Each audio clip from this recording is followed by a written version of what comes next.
사실은 ESG는 변호사한테 이야기를 들으신 적이 없으실 것 같고요.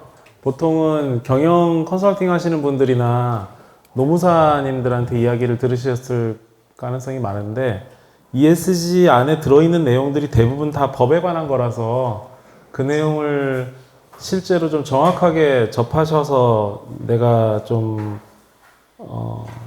ESG에 관한 내용이 사실 윤리에 관한 강의 이런 건 아니거든요. 그래서 강의 듣고 그 자체로 좀 뭔가 느끼시는 게 있어서 끝나고 이런 내용들은 아니고, 업무에 적용하시고 실제 내 사업이나 이런데 바로 반영하셔야 되는 것들이다 보니까 조금 오늘은 그런 측면에서 내용이 그냥 이 흘러가는 내용으로만 그치지 않고 어떻게 실질적으로 연결이 되는지 실질적인 부분들을 좀 많이 얘기를 해드려 볼 텐데, 제가 저기 광주에 내려올 때 탔던 SRT처럼 달려볼게요. 왜냐면 이게 준비해온 강의안이 조금 그 분량이 있다 보니까 페이지마다 설명드릴 내용이 많지는 않지만 보여드리고 싶은 게 많아서 준비를 좀 해온 게 많아서 달려볼게요. 컴플라이언스라는 얘기를 들어보셨을 텐데, ESG는 컴플라이언스라는 생각이 들고요.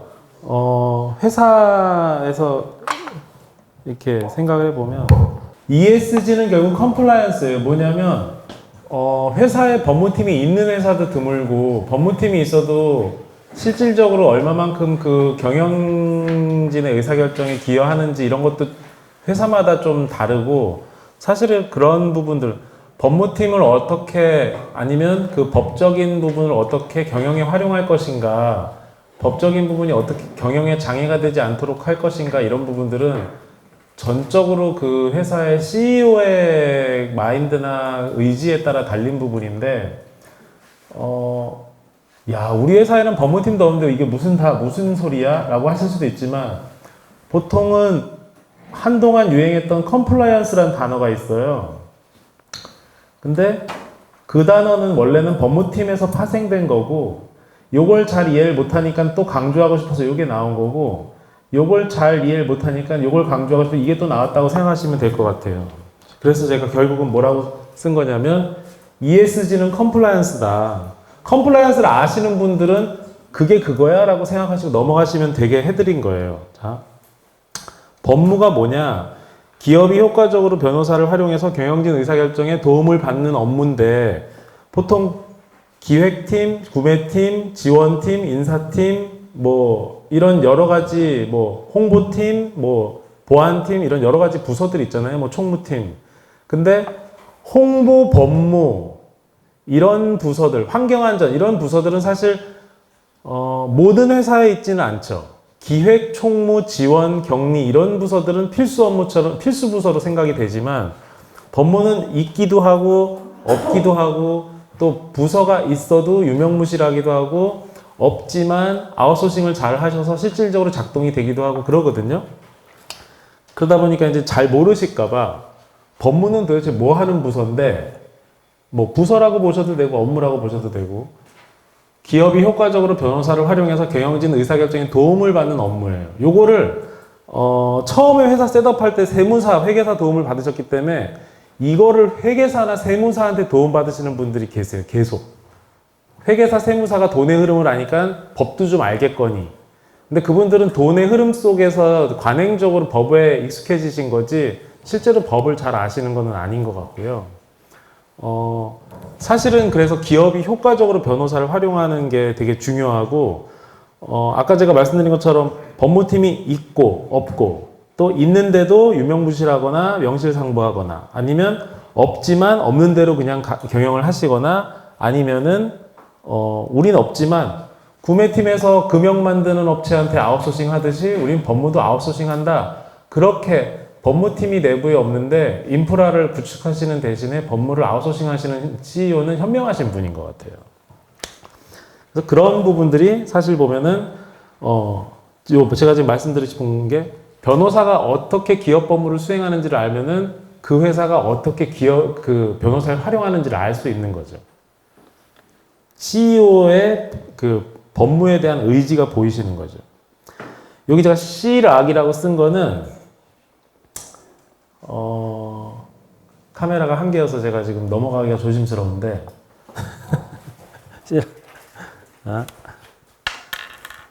C락은 C는 conclusion이고요, I는 issue고요, R은 룰이고요, A는 application이고 C는 conclusion인데, 이거는 미국 로스쿨에서 로스쿨생들한테 법률 문제를 해결해 나가는 추론 과정을 논리적으로 알려주는 그 용어를 앞글자만 따가지고 이렇게 얘기하는 거예요.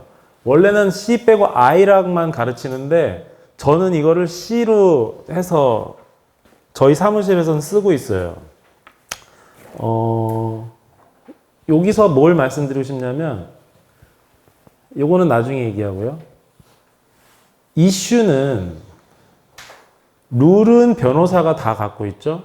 이슈는 회사가 다 갖고 있고, 변호사를 찾고 싶은 사람들이 다 갖고 있고, 그래서 서로 간에 처음에는 이슈를 모르는 변호사랑 룰을 모르는 클라이언트가 서로 간에 알고 있는 거를 주거니 받거니 하는 콜라보레이션이 반드시 필요하고, 이거는 개인적인 소송이나 개인적으로 변호사를 활용하실 때도 똑같은데, 법 바보인 내가 팩트 바보인 변호사에게 내 팩트를 주고 나는 법에 관한 서비스를 받겠다라고 생각하셔서 서로 간에 커뮤니케이션을 하실 줄 알아야 돼요.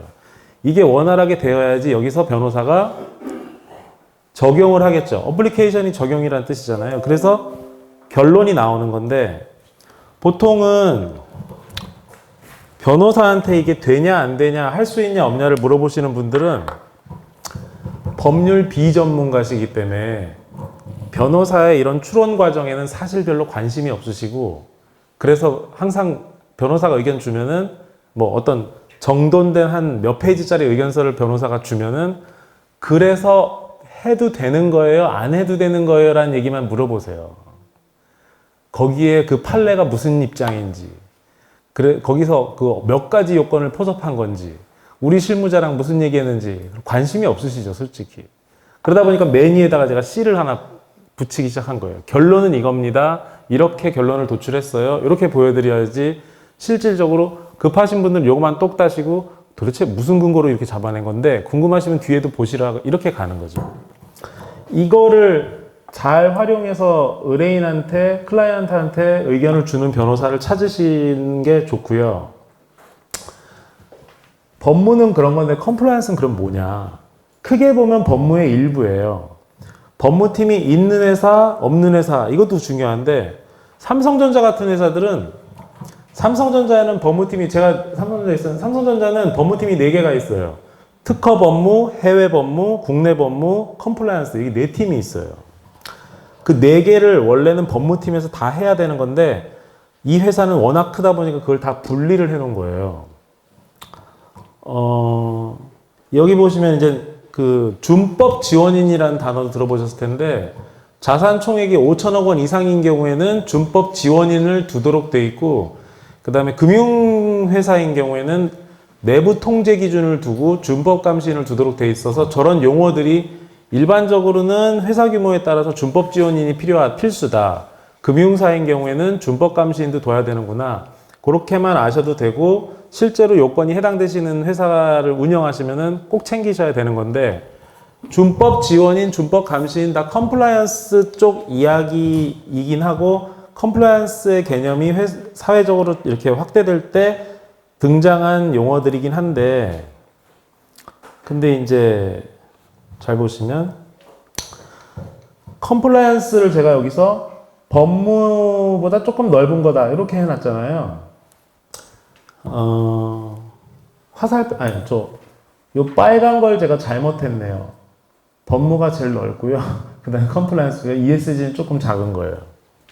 왜 조금 작은 건지 이따가 설명드릴게요. 컴플라이언스를 뭐라고 보시면 되냐면 의사결정에 기여하기 위한 법무의 사전 예방적 활동이에요.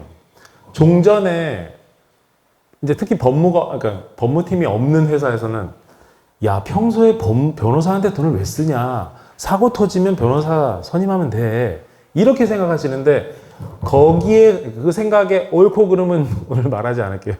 거기에서 나오는 그 사고의 전제는 뭐예요?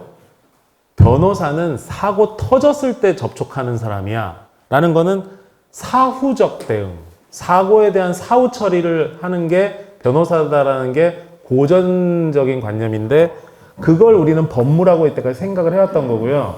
그 생각을 이렇게 일깨우기 위해서 사전에도 법무가 할 일이 있어요. 그 얘기를 하고 싶으니까 새로운 개념처럼 하나 등장해가지고 이렇게 딱 주목을 시킨 게 컴플라이언스인 거죠.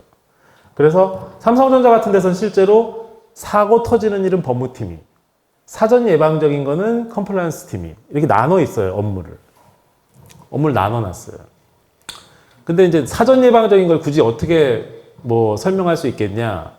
불법과 연루되는 걸 회피하는 게 소극적인 거고, 근데 적극적인 측면을 여기서도 찾을 수는 있죠. 사실은 경영진의 보다 효율적인 의사결정을 촉진한다라는 게, 이게 좀 쉽게 얘기하면 이제 회사 운영하실 때 고려해야 될 일들이 어떤 뭐 하나를 결정하기 위해서는 뭐 사업에 대한 추진이라든가 여러 가지 크고 작은 의사결정하실 때 고려해야 될 게 많은데, 이 적극적인 거는 뭐냐면, 쉽게 얘기하면 뭐냐면, 법적인 장애물은 드러내주는, 조금 더 쉽게, 조금 더 넓게 얘기하면은 법은 고려 안 하고 판단해도 되게 해주는 그런 역할을 해주는 게 컴플라이언스라고 생각하시면 돼요. 원래 변호사가 회사 내에 있으면 그런 역할까지 해줘야 되는 거라서, 경우에 따라서는 변호사가 경영진한테 의사결정을 이렇게 하시면 어떨까요? 라는 제안까지는 할 수 있어야지 그 변호사가 유능한 변호사인 거죠. 제가 의견을 된다라고 드렸으니까 저는 끝난 거 아닌가요? 그분은 밖에 있는 로펌 변호사랑 다를 게 하나도 없는 거예요. 밖에서도 그런 정도의 의견을 들으실 수 있는 거죠. 내가 변호사로서 어떤 의견을 요청해가지고 받았을 때, 회사에서 그러면 나는 어떻게 해야 되지? 변호사 의견이 왔으니까 나는 이제 내 맘대로 결정해. 그 의견이 결정이 연계되는 부분까지 변호사가 케어를 해주면 그 변호사가 유능한 변호사인 거죠. 그래서 사실은 회사 안에 있는 변호사가 그런 역할까지 해주는 게 좋은데, 그게 저는 이게 닭이나 달걀이나인데 그렇게 생각하는데, 회사가 그렇게 요구를 해야만 변호사가 그렇게 반응할 수 있어요. 왜냐하면 책임감을 갖고선 내부에서 어떤 의견을 적극적으로 개진을 하는데, 야 임마 너는 변호사인데 답만 주면 되지, 네가 왜 지금 감나라 배나라야 라고 하면 그 사람의 발언력이 떨어지죠. 그래서 제가 이제 후배들한테 하는 얘기도, 이제 후배들이 제가 삼성전자에 있다 나왔다고 했더니 저한테 이제 사내 변호사 가면 어때요 형, 뭐 오빠 뭐 사내 변호사 가면 어디가 좋아요, 어떻게 골라야 돼, 뭐 이런 얘기를 물어보면 제가 항상 해주는 얘기가, 회사가 밖에서 우리가 일반인들이 봤을 때 그 회사의 이미지나 이런 거를 어떻게 저 회사는 요즘 이미지가 좋더라 이렇게 찾지 말고, 안에 들어가서 변호사가 되려고 하는 사람들은 변호사한테 얼마만큼의 발언력을 부여하는 곳인지를 찾아보라는 거고, 발언력이 높은 회사일수록 처우도 좋아요. 처우도 좋고 직급도 높게 부여해서 다른 일반직이 변호사한테 이제 좀 정치적으로 하지 않고 독립적으로 의견을 낼 수 있도록 막아주죠. 다른 갠세를 막아주고 독립성을 보장을 해주죠. 그런 걸 생각하시면 되고, 지금 이 맨 밑에 보시면 2011년에 삼성에서 이건희 회장이 주법 경영 선언을 했다고 하는데, 저는 삼성에 2010년에 입사했고요. 그리고 컴플라이언스 팀이 삼성에 생긴 것도 몇 년 안 돼요. 그래서 결국 지금 이렇게 하는 얘기들도 그렇게 커다란 대기업조차도 받아들이지가 얼마 안 된 얘기인 거죠. 그리고 회사가 삼성이 그런 식으로 이제 했던 것도, 이거는 뭐 어떤 큰 사고를 겪어서가 아니라, 이건희 회장이 이제 생전에 제너럴 일렉트릭 회사에 이제 갔다가 이제 미팅을 하러 가셨다가 그 회사를 둘러보는데, GE의 그때 당시에 사내 변호사가 3,500명이 있었대요. 근데 이건희 회장은 GE가 삼성하고 별로 글로벌리 규모적으로 별 차이가 없을 거라 생각해서 대등한 회사라고 생각했는데, 규모에 놀라가지고 우리나라에 돌아와서, 야, 삼성의 변호사가 그룹에 다 합쳐서 몇 명이야? 그랬더니 한 100명? 이게 되니까 무조건 뽑아. 전부 채용해. 이 지시가 나온 그 시점에 이제 저같이 좀 부족한 사람도 그 물에 걸려서 운 좋게 회사에 들어갔었던 거예요. 그러고 나서 이제 돌아오시고 나서 11년에 준법 경영 선언하면서 컴플라이언스도 우리도 미리 좀 예방하고 이런 경영에 좀 기여하는 변호사들이 좀 회사에 좀 들어와 봐라 이런 거를 많이 하신 거죠. 근데 제가 말씀을 드리지만 어쨌거나 이거는 법무 기준으로 하면 법무의 확장인 거예요. 여기까지는 법무의 확장. 그러니까 기존에 이런 법무 역할을 이런 역할이 아쉬우신 분들은 요거까지도 같이 생각해야 되는 거죠. ESG는 결국 법에 대한 이야기라서 오늘 이야기가 처음부터 끝까지 이걸로 다 수렴된다고 생각하시면 될 것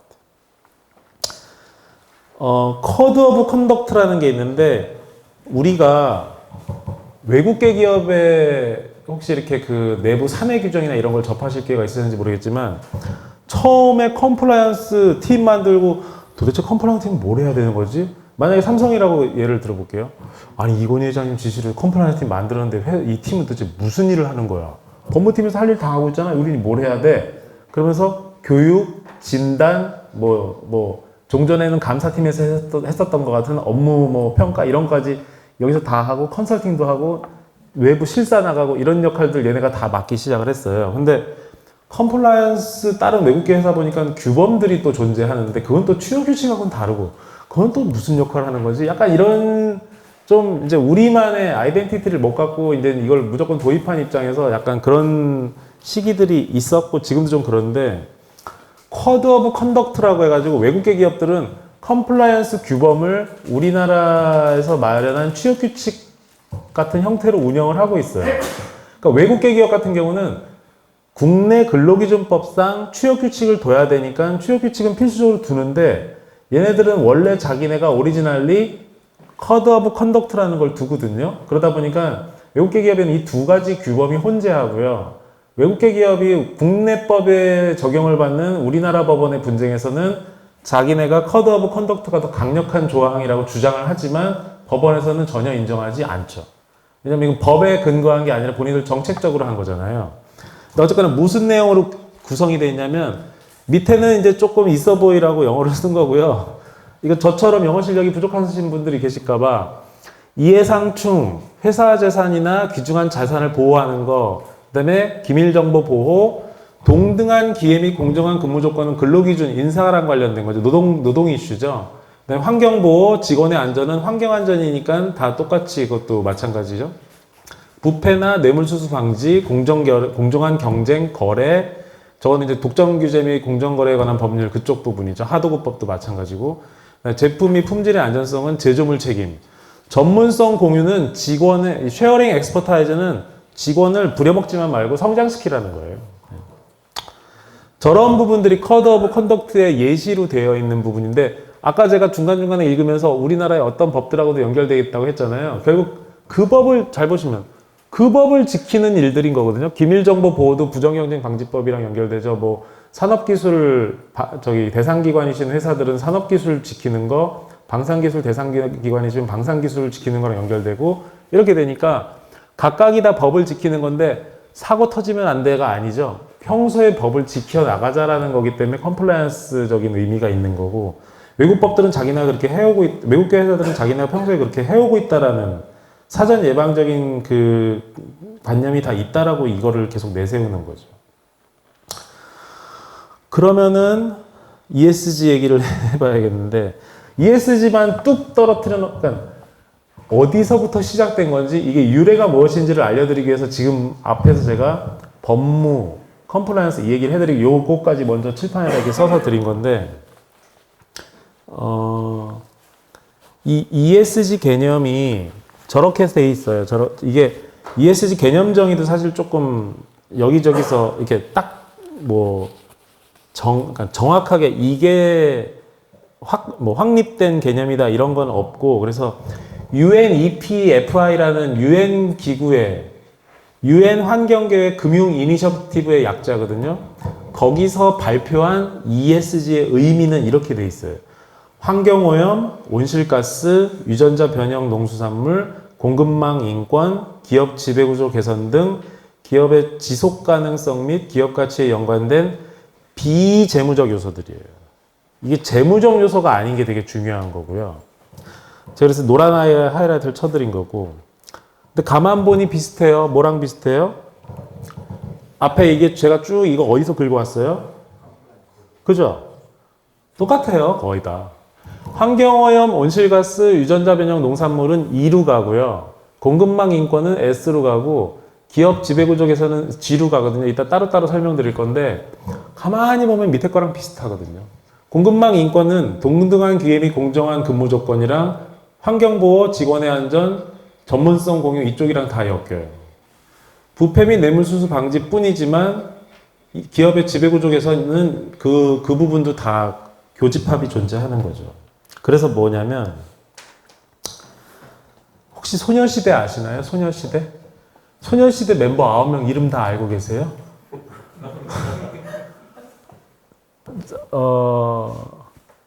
저기 누구야? 티파니 아세요? 티파니? 서현 아세요? 서현? 그 다음에 여기는 누구지? 태연? 이 세 명이 만든 테티서라는 그룹도 아시나요?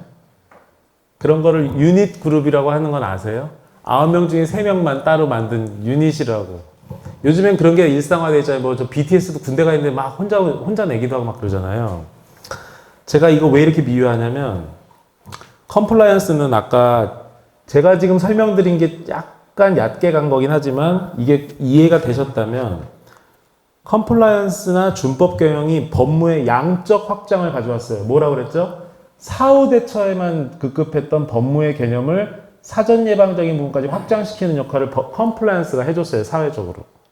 제도적으로. 근데 ESG는 법무의 질적 확대를 가져왔다고 할 수 있어요. 이 질적 확대가 무슨 의미냐면 아까 말씀드린 비재무적인 돈이 드는데 그런 걸 우리가 꼭 해야겠니라고 해서 렉이 걸려 있었던 영역까지도 해야 된다라고 추진력을 내기 시작하게 하는 그 원동력이 ESG고 중간에도 이따가 얘기가 나오겠지만 그럼 뭐 착한 회사, 착한 경영을 하라는 건가요? 뭐 그런 얘기 하시는 분들도 계세요. ESG랑 관련해서. 뭐 그럴 수도 있겠죠. 듣기에 따라서는. 그러나 그래서 ESG는 뭐예요? 컴플라이언스의 활성화, 경영진의 의사결정이 법무의 적극적인 관여와 사실상 동의어예요. 동의어. 이때까지 CFO가 계속 법무가 얘기하는 거 입을 틀어막았거든요. 야 임마 네가 하자는 거 하면 그 돈이 얼마나 드는지 알아? 이거였었어요. 근데 ESG는 해야 되는 거고 사실은 이게 뒤에서 쫙 보면은 뭐 계속 나오는 얘기를 미리 말씀드린 거지만 돈이 많이 들까 봐서 ESG를 못 하시나요? 그럼 ESG 안 하시면은 투자기관에서 투자 안 합니다. 이렇게 해서 돈으로 압박을 하는 거죠. 결국 회사는 영리를 추구하는 곳이라서 돈으로 움직일 테니까. 그래서 이거는 우리가 너무 인원이 많아서 멤버 이름도 잘 모르는 소녀시대를 더 잘 알게 해주는 테티서 같은 역할을 ESG가 한다. 이렇게 생각하셔도 되는 거죠. 그래서 이게 정부 정책은 약간 부침이 있지만 우리가 사실 이 ESG라는 것의 개념이나 제도 자체가 우리가 주도하는 게 아니고 따라가는 입장이기 때문에 이건 지금 뭐 코로나 때문에 약간 그 변동폭이 있었지만 게임의 룰이 되어가는 중이라고 해도 될 것 같고요. 이제 그 와중에 이제 이런 일이 있었죠. 저 테슬라가 이제 S&P 500 ES 지수가 생겼는데 S&P 500이라는 미국 증권시장, 유가증권시장 지수 중에 ESG 지수라는 게 이미 생겼는데 거기에 테슬라가 들어있다 빠졌어요. 왜냐면 그 동남아시아에서 테슬라 공장에서 인권 그 부분이 이슈가 돼서 빠지니까 일론 머스크가 트위터에다가 이제 막 썼죠. 뭐라고. 그리고 블랙록이라는 회사의 CIO가 하신 얘기는 ESG 이거는 속임수다. 그리고 HSBC라는 그 투자은행의 책임 투자 담당자는 중앙은행이나 금융 리더들이 기후변화의 위협을 지나치게 과장하고 있다. 우리가 코로나 때문에 엄청 심각하게 코로나를 심각한 위협으로 인식하고 한 3년을 보내는 동안 외국에서 현재 가장 중요한 리스크라고 생각하는 것은 무엇이냐에서는 당연히 코로나가 1위가 돼야 되는데 코비드 19은 몇 위였어요. 몇 위. 1위는 다 기후변화였어요. 그건 아마 뭐 관심 있으신 분은 저보다 더 잘 아실 거예요. 그리고 리스크 관점에서의 시장의 변화가 있어요. 사실은 이제 피터 샌드맨이라는 사람이 실제적 위험 요인 플러스 사회적 분노가 진짜 리스크다 이렇게 이제 바라보고 있는데, 기업이 ESG 이슈에 대해서 제대로 대응하지 못했을 때 리스크는 점점점 높아지고 있고, 그게 기업의 재무에 미치는 영향도, 직접적인 영향도 커지고 있다. 왜냐하면 저 피터 샌드만의 공식에 의할 때 실제적 위험도 증가하고 있고 그와 별개로 사회적 분노도 증가하고 있기 때문이다 이거죠. 그건 뭐 체감하실지 모르겠네요. 이제 투자 관점에서 이 부분이 좀 큰데, APG라는 이제 네덜란드 연금자산운용은 뭐 유명한 투자 회사인데, 2020년 2월 달에 삼성전자를 포함한 국내 기업 10곳에 기후변화 대응을 촉구하는 서신을 발송했어요. 이게 주주거든요. 이거를 또 우리가 삼성전자를 포함한 국내 회사 10곳에 기후변화에 적합한 대응을 하라고 서신을 보냈다라고 또 그걸 또 공개를 했어요. 그리고 블랙록은 되게 ESG랑 관련해서 유명한 회사잖아요. 아시는 분은 아시겠지만 2022년 3월 16일 날 삼성전자 정기주총에서 사회이사 신규 선임 안건에 찬성하면서 그 이유를 다음과 같이 밝혔어요. 새로운 기후변화 목표 및 전략이 수개월 내에 발표될 것으로 기대되며 신규 선임이사가 이사회의 기후변화 전문성 강화에 도움을 줄 것으로 평가된다. 삼성전자가 사실은 뭐 이 삼성전자 얘기 제가 여기서 함부로 하면은 미안하긴 한데, 삼성전자 사실은 그 사회공헌 뭐 이렇게 불우이웃 돕고 뭐 이렇게 그런 어디 뭐 무슨 사고 났을 때 기부금 많이 내고 이런 것들이 ESG인 줄 알았던 시절이 삼성전자도 초반에 있었어요. 사회공헌을 많이 하면 ESG 지수가 높아진다. ESG 지수를 높여야지 회사의 이미지가 높아져서 투자자들이 많이 온다. 그게 ESG의 트랙이다. 이렇게 생각했지만 이런 이야기가 나오고 나서 삼성전자 내부에서는 이제 삼성전자 사업장 들어가 보신 분이 계실지 모르겠지만 뭐 뉴스에서 보셔서도 아실 텐데 엄청 커요. 대학교 캠퍼스보다 훨씬 커요. 사내에서 자기네가 운영하는 셔틀이 있거든요. 그 셔틀 버스가 전기차로 바뀌기 시작했어요. 사내 셔틀을 전기차로 바꿨어요라는 얘기를 자기네들이 주총에 보고를 하면서 대외적으로 투자자한테 설명을 하면서 ESG 지수를 올려야 된다는 인식이 이제 들기 시작한 거죠. 쓰는 컵을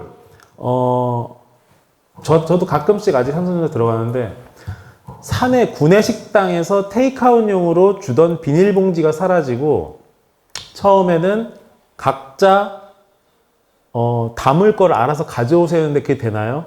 먹을 거를 뭘 가져갈지 모르고 가져갈 수가 없잖아요. 그랬더니 망으로 된 일회용이 아닌 다회용으로 쓸 수 있는 망으로 된 조그만 그 가방을 어느 순간 직원들한테 나눠줬어요. 그거 갖고 맨날 와서 타라 이거죠. 그게 결국은 이제 플라스틱, 그러니까 비닐 같은 걸 다 없애는.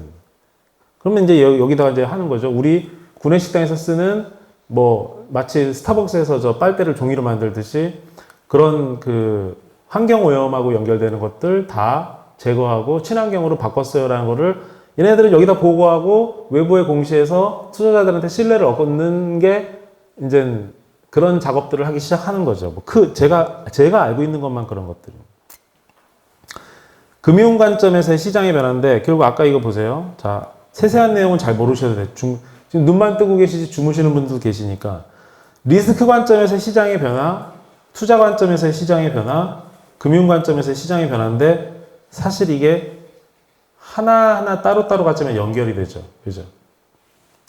투자 관점에서의 시장의 변화가 회사에다가 미치는 영향은 직접적인데 그게 어떻게 연결이 되냐면 NGFS라고 17년에 출범한 녹색금융을 위한 중앙은행 감독관 글로벌 협의체는 전 세계에 있는 모든 나라의 한국은행 같은 은행들이 모여가지고 감독기관, 우리나라 치면 한국은행 금감원 이런 데가 다 모여서 뭐 모든 나라는 아니고요. 이제 참여하고 싶은 나라들이 모여서 협의체를 만들었는데 그 기후 환경금융 리스크 관리 방안을 논의하기 위한 자발적 기구.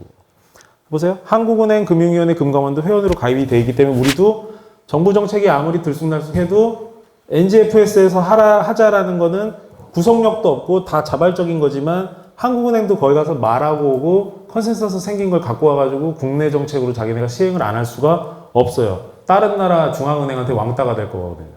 그죠? 21년 금감원에서 그래서 뭘 발표했냐면은 금융회사의 기후 리스크 관리 지침을 발표했어요.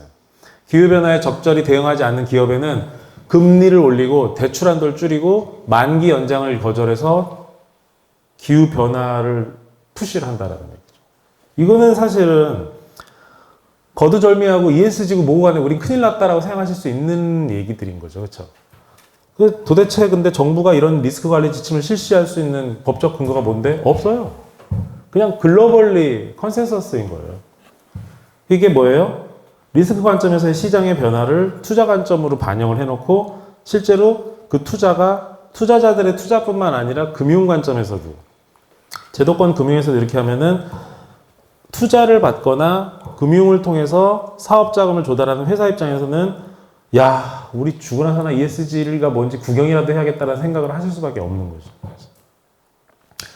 심지어 이런 것도 있죠. 이거 들어보셨을 거예요. 텍소노미라는 얘기도 들어보셨을 거예요. 녹색 금융 또는 ESG 금융을 표방한 금융기관이나 금융상품이 기준에 맞지 않는 활동에 사용되는 것을 막기 위한 정책. 무슨 얘기인지 아시겠죠? EU에서는 이미 그린 텍소노미나 소셜 텍소노미를 모두 발표한 상태예요. 그린 텍소노미는 뭐랑 연결되겠어요? environment, ESG가 environment, social, govern이거든요. environment하고 연결되는. EU는 결국 뭐예요? ESG가 각각 잘 준수되는지를 우리가 체크하기 위한 그 기준을 따로따로 마련하겠다 해서 하고 있는 게 그린 텍소노미, 그 다음에 소셜 텍소노미를 다 발표한 거고, 우리나라는 야, 우리도 EU 하는데 뭔가 해야지. 그래가지고 금융위원회랑 환경부가 2020년 12월에 녹색 채권 가이드라인을 발표했고, 소셜 텍소노미도 우리도 이제 따라가고 있어요. 따라가고 있는데 기획재정부가 사회적 채권 가이드라인을 마련하고 있어요. 이 밑에 요거는 이제 논란이 있는 건데, 천연가스와 원자력 발전은 그린 텍소노미에 포섭이 가능한가? 이 질문은 무슨 얘기일까요? 이건 지금 네? EU에서는 인정하지 않나요? 그렇죠. 근데 EU에서도 다 인정하진 않죠. 그죠? 코로나 때 보셨잖아요. 코로나 때 죽었다 깨나도 이건 안 되라고 버티던 나라가 있었고, 야, 지금 급해 죽겠는데, 그리고 저기 우크라이나 전쟁 터지면서 더 급해 죽겠으니까, 아, 몰라, 이건 아닌 것 같아 하고 방향전환하는 그 나라들이 있잖아요. 천연가스랑 원자력 발전이 그린 텍소노미에 포섭이 되냐 안 되냐라는 거는 지금 아직 뭐 이것까지 일관되게 관철할 수는 없으니까 나라마다 계속 논란이 있는 거죠. 각자의 이해관계가 반영이 안 될 수가 없죠. 그죠? 에너지 자원이 없는데 텍소노미로 주장하기는 어려운 뭐 그런 나라, 그런 현실적인 한계가 또 존재하는 거죠. 그래서 아까 제가 요 얘기를 해드렸는데, 지금 저게 변하지 않고 계속 점진적으로 구축되고 있는 흐름이라고 만약에 한다면, 이젠 소위 착한 기업이 되어야 한다, 이런 얘기인 거죠. 아까 법적인 측면에서 한번 뭐예요? 변호사가 하는 얘기 때문에 돈이 많이 들어도 비재무적인 요소의 개선이라고 생각되면은 돈을 들여서 해야지만 오히려 재무적인 베네핏을 받는 세상이 오는 거죠. 그게 이제 착한 기업이라는 얘기인 거예요. 그 그린워싱은 오히려 아까 이제 텍소노미랑 연결되는 건데, ESG 요소는 제대로 고려 안 하면서 ESG 기업 또는 ESG 펀드로 포장하는 행위가 있는데, ESG 기업 펀드로 포장되어 있는 게 지금 뭐 우후죽순 난무하고 있으니까는 그런 거를 뭐 투자나 뭐 이런 거 고려하시는 분들은 이거 그린워싱 많이 중요하게 생각하셔야 돼요. 그리고 탄소 가격 제도라는 것도 생기는데, 어쨌거나 기후변화가 지금 ESG의 시작점인 건 맞으니까 기업은 탄소 배출을 통해서 사회에 끼친 부정적인 영향만큼의 비용을 지불해야 한다. 높은 수준의 탄소 가격이 매겨져 탄소 배출이 많은 기업이 그렇지 않은 기업에 비해 더 큰 비용을 부담하는 환경이 만들어져야 한다. 이런 얘기가 있어요. 이게 지금 이거랑 정확하게 매칭되는 얘기인지 잘 모르겠어요. 근데 이제 전기차가 과연 친환경적이냐, 가솔린보다, 그런 얘기를 하시는 분도 계세요. 길에서 다닐 때 뿡뿡 방구 배기가스 안 나오니까 친환경적인 것처럼 보이긴 하는데 저 수많은 전기는 다 어디서 만드냐. 그리고 배터리 회사에서 만드는 그 배터리 자체는 얼마나 또 비친환경적이냐 이런 측면에서 이제 하는 얘기들도 있어요. 그래서 그러니까 그 이슈를 제가 더 접했을 때 그거 얘기하시는 분은 뭐냐면 보조금은 전기차 회사에다 주는 게 아니라 다른 곳에 진짜 탄소 배출을 줄인 곳에 줘야 된다라는 거죠. 전기차 자체는 아닐 수 있다 이런 얘기를 하시는데 뭐 그거는 저는 뭐 맞는 얘기인지 아닌지는 한번 판단해 보시면 좋겠고, 이 착한 기업은 사실 되게 힘든 얘기거든요. 기업 하시는 분들한테 사람도 착하기가 어렵잖아요. 그래서 ESG 실천 과정에서 만난 세 가지 허들이라는 게 또 논의가 있는데, 주주자본주의, 이해관계자 자본주의 이런 개념이 있어요. 주주자본주의는 용어가 이제 있어 보이려고 용어를 전문적인 걸 쓰는 거지 다 아시는 얘기예요. 두 번째 줄이 아시는 얘기예요. 노벨상 수상자가 한 얘기지만 비즈니스의 사회적 책임은 이윤을 늘리는 것이다. 회사가 돈을 많이 버는 것 자체가 사회적 책임을 이행하는 것이다라고 얘기를 하신 거예요. 노벨상 수상자조차도. 그게 바로 뭐예요? 주주의 가치 극대화를 기업 경영의 목적으로 삼아야 된다는 미국식 자본주의가 원래 주주 자본주의라는 거죠. 근데 미국에서 2019년에 기업의 목적에 관한 선언을 하면서 이해관계자 자본주의 선언을 했는데, 이해관계자는 뭐냐? 기업의 활동으로 인해 이익이나 선의를 주고받을 수 있는 집단이나 개인을 의미하고, 주주 자본주의에서 말하는 주주도 오케이. 근데 거기에 노동자, 고객, 협력사, 지역사회, 환경까지 포함시키자는 거예요. 챙겨야 될 게 너무 많아지죠. 그죠? 요거는 2019년에 미국에서 나온 얘기인데, 저기에 나중에 가보시면 신기업 정신협의회라고 우리나라에도 있대요. ERT라고. 거기서 작년에 기업 선언문을 발표했는데 이런 내용들이 있네요. 이렇게 주주주주 이렇게 해서 밑에 뭐 하겠다라는 내용은 뭐 나중에 보시고요. 문구가 위에 선언문이 보세요.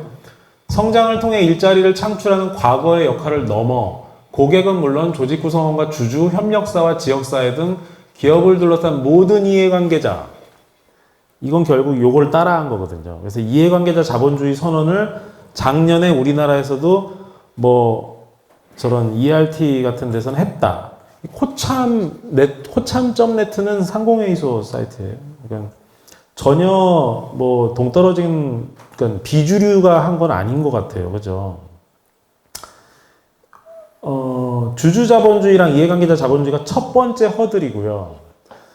요 단일 중대성, 이중 중대성 이런 부분이 있는데, 자, 재무보고 체계에서 어떤 정보를 공시에 포함해야 되는지를 판단하기 위한 기준으로, 좀 내용이 어려울 수도 있는데 한번 따라와 보세요. 공시정보 이용자한테 중요한 내용을 중심으로 공시해야 한다는 개념인데, outside in 관점은 재무 관련 지속 가능성 중대성이다. 기업을 중심으로 사회와 환경이 기업의 목표 전략 및 성과에 미치는 영향을 분석하는 것이다. 인사이드 아웃 관점은 임팩트 중대성이다. 기업이 사회와 환경에 미치는 영향을 분석하는 것이다. IFRS는 뭔지 아시나요? 다 아시죠? 국제회계 기준인 거 아시죠? 그죠? 미국하고 IFRS가 단일 중대성 쪽, EU는 이중 중대성 쪽이에요. 아무래도 EU는 지금 ESG 쪽으로 좀 가 있는 것 같고요. 블랙록 회장인 레리 핑크라는 사람은 유명한 사람인데 들어보셨을 수도 있어요. 투자 대상 기업 CEO들한테 보낸 2022년 연례 서한에 자본주의의 힘이라는 이렇게 서한을 아마 보냈을 거예요. 거기에 보면은 이해관계자 자본주의는 정치적인 논의가 아니고 사회 이념적인 논의도 아니며 지속 가능성에 초점을 맞추는 것은 환경론자라서가 아니라 자본가이기 때문이다.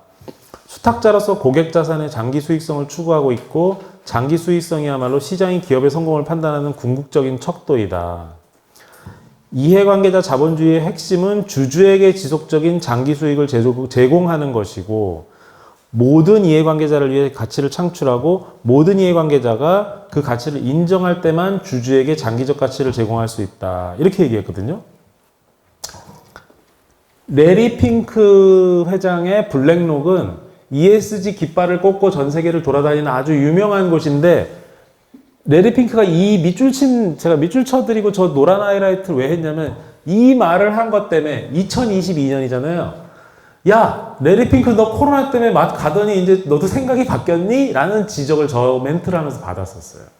너도 이제 주주자본주의로 회귀하는 거야? 왜 앞에다가 이해관계자 자본주의의 핵심은이라고 말해놓고 뒤에다가 주주만 얘기하냐? 라는 지적을 받았었는데, 그건 아니라고 얘기를 하죠. 솔직히 이거는 맥락이 있을 것 같아요. 저는 이게 논란이 있는 부분만 인용을 한 거지만, 스튜어드십 코드라는 단어도 들어보셨을 텐데, 이건 조금 더 오래됐죠. 국민연금에서 2018년 7월에 국민연금기금 수탁자 책임에 관한 원칙 제정을 했어요. 저는 7가지 원칙이 있는데, 지금이 2023년이고, 아까 제가 앞에서 말씀드린 미국의 얘기들이 2019년이고, 그거를 받아서 우리나라에서 2022년에 했고, 중앙은행들이 발표한 것도 2020년이면 국민연금이 생각보다 되게 빨리 이런 거를 도입했고, 이때 당시에 그래서 저게 약간 정치적인 논란까지 있었었어요. 그게 하지만 이제 왜냐면 이거 갖고선 국민연금이 주총에서 영향력을 행사한 거 가지고 좀 그런 이야기들이 있었는데, 원칙은 다 읽어보시면 시간 관계상 ESG에 관한 내용이 맞습니다. 지배구조에 관한 이야기 G 얘기를 먼저 해볼게요. ESG인데 반대로 G부터 얘기하고 S 얘기하고 E 얘기하고 교재 순서는 그렇게 만들었어요.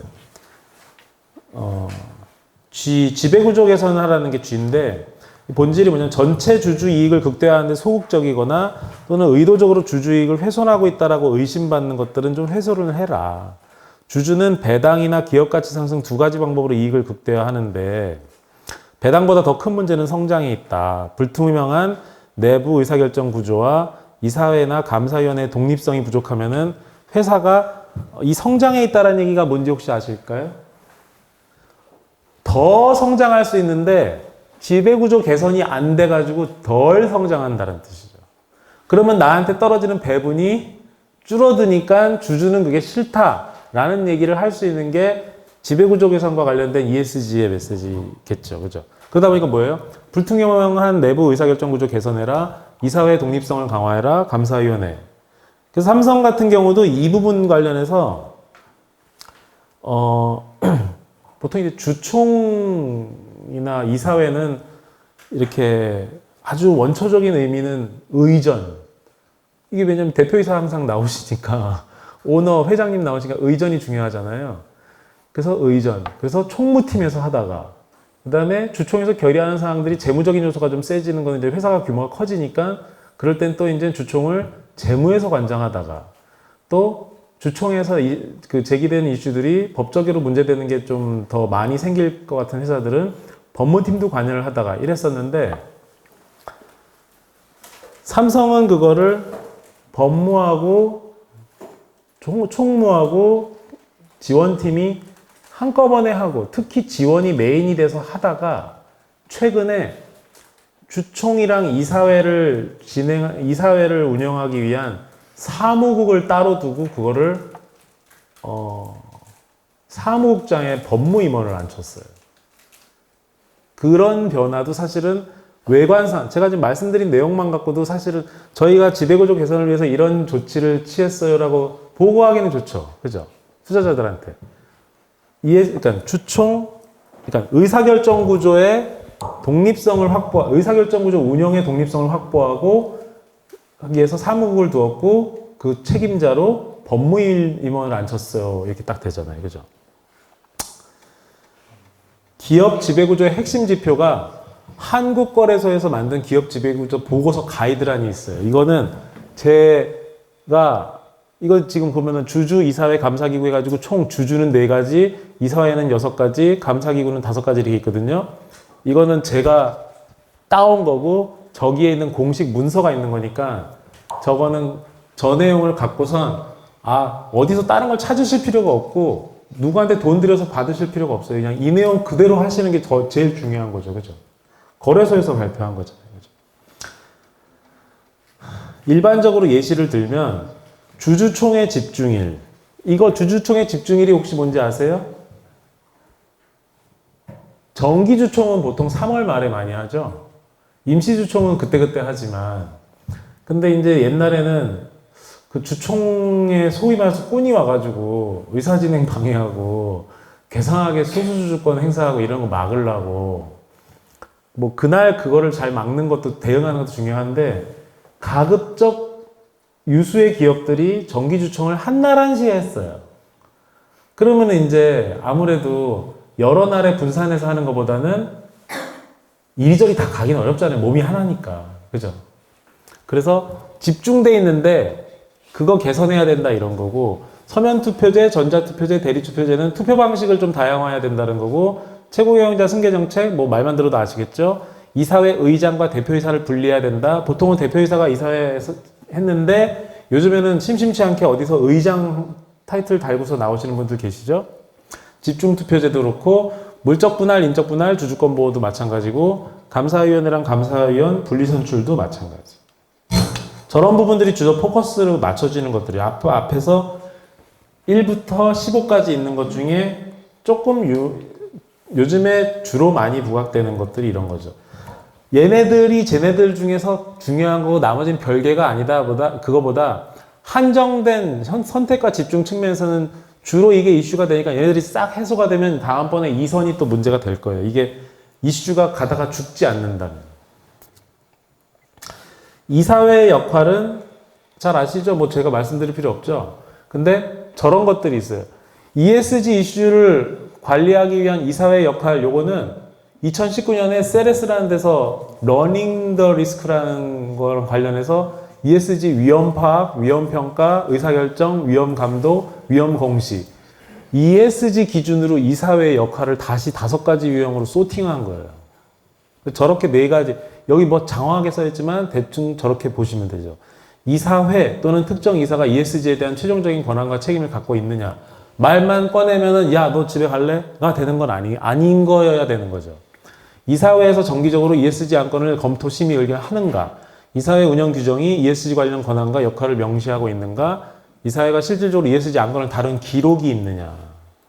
그런 거. 그러니까 우리가 이제 ESG 지수를 높이려면 ESG 얘기도 좀 해야 되는 거 아니에요? 이렇게 별도의 별책부록처럼 얘기를 하는 거는 사실 좀 불편하고 결국 이게 어떻게 보면은 회사 운영에 이게 다 침투하도록 만들 수밖에 없는 그 기준들이 되는 거죠. 그렇죠? 이사회가 그렇고 아까 제가 여기서 요거에서 이사회 보여드렸죠. 주총은 또 이런 거. 주총은 주주권 행사의 3가지 방식이 의결권 행사, 서신 발송, 주주 제한 이런 게 있어요. 우리는 보통 뭐 이런 거 별로 관심 없죠. 그냥 언제 오르고 언제 내리고 언제 팔고 언제 사고 이런 거 많이 신경 쓰는데 지금 이제 좀 있으면은 지금 오늘 10월 30일이죠. 30일이면 이제 좀 있으면 이제 주주명부가 연말에 배당도 나고 내년에 이제 주주명부 폐쇄되고 이럴 거 아니에요. 그럼 그럴 때는 이런 거 생각하시면서 돈 버실 생각만 하지 말고 잘 움직이실 필요도 있겠는데 2022년 삼성전자 주총에서 블랙록이 사회이사 선임 안건에 찬성함. 요거는 이제 ESG적 관점에서의 주총에서의 의결권 행사 사례인 거고요. 서신 발송도 할 수 있는데 서신 발송을 우리가 보통 야 나도 이번에 이재용 회장한테 서신 발송해가지고 그 반도체 감산 잘못된 것 좀 따져볼까? 우리나라에서 그런 거 생각하는 사람들 많지 않잖아요. 네덜란드 연기금에서는 2020년 2월에 국내 기업 10곳에다가 기후변화 대응 똑바로 해주세요 라고 서신을 보냈다라는 거죠. 그 주주 제한 요거는 뭐냐면 21년 5월 26일, 이건 국내는 아니에요. 21년 5월 26일 엑선모빌 주총에서 이사 12명 중에 4명을 교체하는 과정에서 엔진 넘버원 측이 3명의 환경 전문가를 추천했는데 벵가드란 회사랑 블랙록이라는 애들이 모두 이들을 지지해서 이사로 다 선임이 됐다는 거예요. 벵가드랑 블랙록은 전부 다 그 ESG 깃발 꽂고 있는 이렇게 투자 회사들이에요. 저런 식으로 이미 주총회까지 우리가 능동적이고 적극적으로 ESG를 실천하려고 마음 먹고 있거나 마음먹기 전인데도 불구하고 이미 ESG의 마수가 저렇게 주총에까지 뻗치고 있다. 근데 이제 ESG, 자, 요거 보세요. 요런 것도 있어요. 재미있는 건데. 투자한 기업의 주총에 상정된 모든 안건을 기관 투자자가 직접 검토하는 건 또 현실적으로 매우 어렵다. 아까 말씀드린 요런 블랙록, 뱅가드 이런 애들이 저 회사가 저게 지금 ESG 기준에 부합하는 행동을 하는지 안 하는지를 일일이 눈으로 쫓아다니면서 파악할 수는 없다는 얘기예요. 그러다 보니까 ISS, 글래스 루이스 같은 유명한 글로벌 의결권 자문 서비스 기관이 이름은 의결권 자문 서비스를 제공한다라는 건데 국내에는 또 이런 게 있어요. 서스틴베스트, 한국 ESG 기준원, 대신경제연구소, 좋은기업지배구조연구소 이렇게 네 군데가 좀 유명한 의결권 자문 서비스 기관인데 ISS, 글로벌로 따지면 ISS의 자문을 받는 기관 투자가는 해외에 총 3,000개, 글래스 루이스의 고객사는 한 1,300개 정도 되는데 밑에 보세요. 2017년에 블랙록이 주총에서 찬성한 안건의 87.9%는 ISS가 찬성하라고 말해준 거예요. 반대한 안건의 69.2%는 ISS가 반대하라고 말한 거예요. 얼마나 영향력을 많이 받는 영향력이 많이 있는지 아시겠죠? 중소기업도 ESG 추진 전략 해야 되는데 중소기업 ESG 추진 전략 보고서라는 게 있어요. E 분야에 6개, S 분야에 6개, G 분야에 2개가 있고요. 중소기업 ESG 추진 전략 보고서만 갖고도 한 3시간은 얘기할 수 있는데 오늘은 이런 게 있어요라고만 알려드리고 넘어갈게요. 거기서는 E 분야, S 분야가 좀 많고 G 분야는 우리나라는 기업의 지배구조 개선에 관한 제안을 하는 거는 그렇게 아직 적극적이지 못한 거예요. 환경 경영 체계 구축, 고용 환경 개선, 반부패, 준법 경영 및 투명 경영 체계 확립. 그나마 반부패, 투명 경영 이런 반부패가 많이 나와요. 반부패가 기업의 지배구조 개선으로 많이 나와요. 의사결정 구조가 불투명하면 결국 횡령배임으로 많이 이어질 수 있는 거 아니냐, 부패, 뇌물로 이어질 수 있는 거 아니냐 이런 얘기들 많이 하는 거죠. 그리고 뭐 온실가스 배출 저감, 유해물질 배출 및 폐기 관리, 산업안전보건 관리, 자원사용 폐기 및 재활용 관리. 첫 번째 거, 섹션 2는 첫 번째 거 빼고는 다 S 분야겠죠. 그죠? 차별 및 직장 내 괴롭힘 금지. 이런 것들은 굳이 이걸 ESG라고 얘기해야 돼? 원래 중요한 거 아니야? 그렇죠. 원래 중요한 건데 이거를 ESG적 관점에서 봐서 저게 잘 안 되면은 투자에 영향을 주고 금융에 영향을 주고 이렇게 가는 거죠. 지키라고 푸시하는 방법으로. 공급망 얘기는 많이 들어보셨어요. 공급망 인권이 저런 얘기죠. 공급망 포함 아동노동 및 강제노동 금지가 뭐 폭스콘에서 뭐 아이폰 제조하는 거기, 그다음에 아까 말씀드린 뭐 테슬라에서 자동차 만드는 동남아시아 공장 이런 거 다 마찬가지죠. 친환경 기술 연구 개발이나 제품의 탄소 발자국 관리는 다 이쪽 얘기죠. 이쪽. 중소벤처기업을 위한 ESG 경영 안내서라는 책이 또 있어요.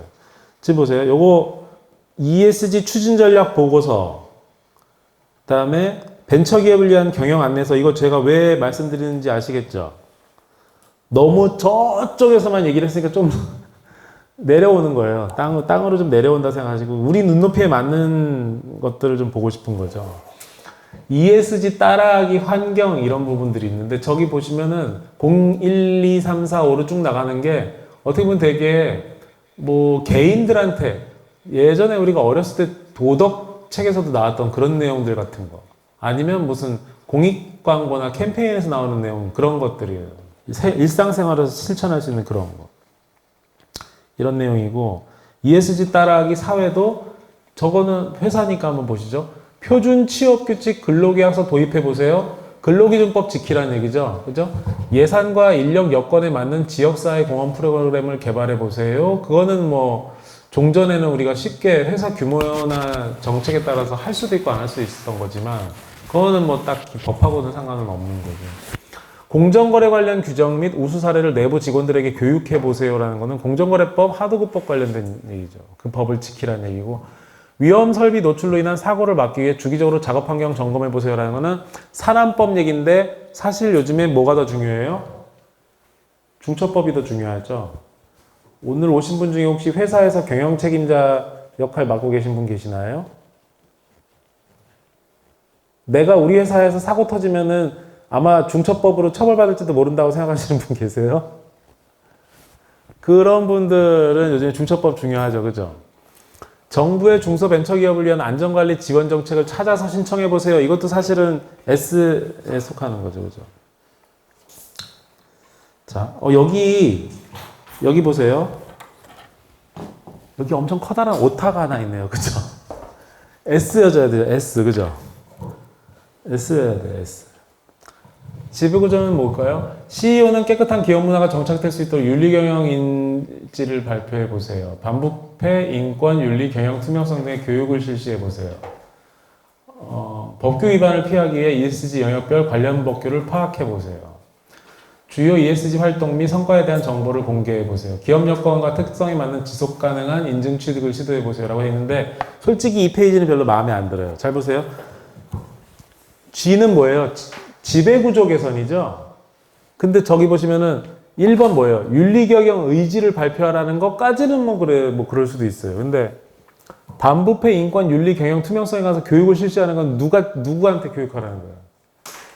교육 받아야 될 사람이 다른 사람, 직원들한테 교육시키라니까 2번은 솔직히 좀 안 맞죠. 법규 위반을 피하기 위해서 ESG 법규 파악해보라는 것도 좀 말이 안 되죠. 뭐 할 수도 있지. 뭐 여기랑 관련되는 법만 찾는다고 할 수도 있지만 이거는 여기에만 국한된 내용 아니죠. 주요 ESG 활동 및 성과에 대한 정보를 공개하는 거는 조금 뭐 회사 내 문화 어떤 분위기를 진작시키는 측면은 있겠지만 여기는 조금 전체적으로 위에서 해야 될 일이에요. 사실은 G 같은 경우.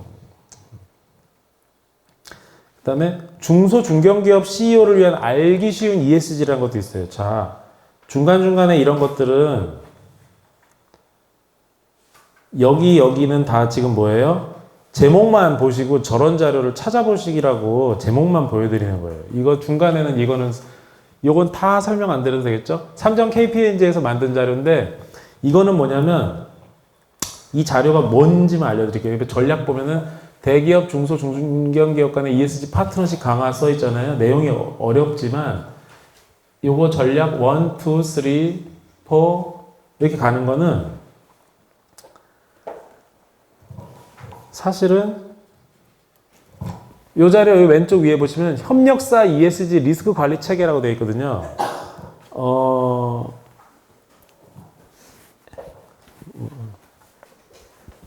C사가 있고 I사가 있다라고 칠 때 우리가 C사 여기 우리 모여 있는 사람들이 다 C사 소속이라고 생각해 보세요. 근데 우리하고 일하는 협력회사라는 I사가 있어요.